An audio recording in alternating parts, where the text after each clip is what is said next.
निराकार से साकार, श्री राम की पावन कथा। बहुत समय पहले की बात है। कोविद नाम का एक जिज्ञासु बालक ऋषि लोमेश के आश्रम में गया। उसने बड़ी विनम्रता से पूछा, गुरुजी, सब कहते हैं कि ईश्वर हर जगह है, पर वो हमें दिखाई क्यों नहीं देता? वो कैसा दिखता है? ऋषि लोमेश ने मुस्कुराते हुए आकाश की ओर इशारा किया और कहा, पुत्र, ईश्वर उस हवा की तरह है जिसे हम महसूस तो करते हैं पर देख नहीं सकते। ऋषि लोमेश ने आगे समझाया, ईश्वर का असली स्वरूप निराकार है। इसका अर्थ है कि उनका न कोई निश्चित आकार है न कोई रूप। वे प्रकाश की तरह अनंत हैं। वे ब्रह्मांड के हर कण में मौजूद हैं, फूलों की खुशबू में, तारों की चमक में और हमारे दिल की धड़कन में। वे इतने विराट हैं कि पूरी सृष्टि उनके भीतर समाई हुई है।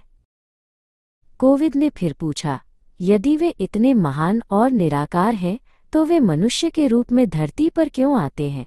ऋषि लोमेश ने प्रेमपूर्वक उत्तर दिया, भक्तों के प्रति अगाध प्रेम के कारण।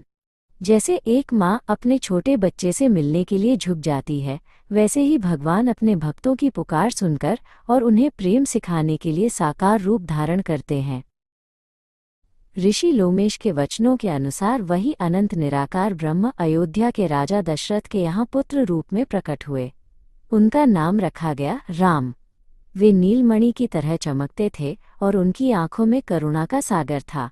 निराकार अब साकार हो गया था ताकि लोग उन्हें देख सके, उनसे बात कर सके और उनसे प्रेम कर सके। श्री राम का स्वभाव बहुत सरल और कोमल था। वे महलों में पैदा हुए थे, लेकिन उनमें रत्ती भर भी अहंकार नहीं था। वे सभी से बहुत प्रेम से मिलते थे।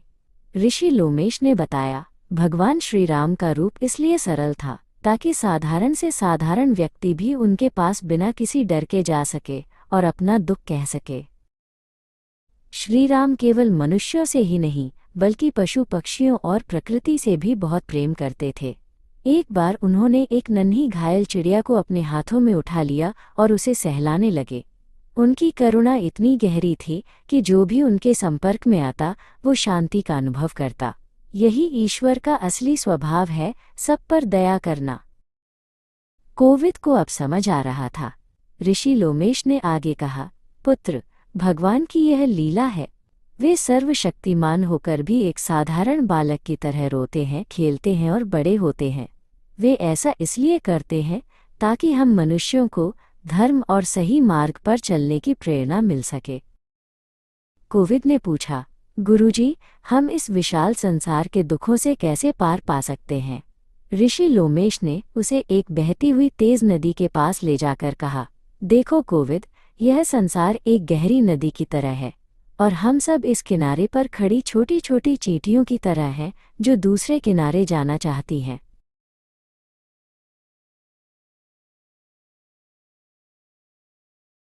ऋषि लोमेश ने एक पत्थर के मजबूत पुल की ओर इशारा किया और कहा, एक नन्ही चींटी अपने आप तैरकर इस विशाल नदी को पार नहीं कर सकती, लेकिन अगर वो इस मजबूत पुल पर चढ़ जाए तो वो बिना किसी डर के दूसरे किनारे पहुंच जाएगी। ईश्वर की भक्ति ही वो पुल है जो हमें जीवन की मुश्किलों से पार ले जाती है।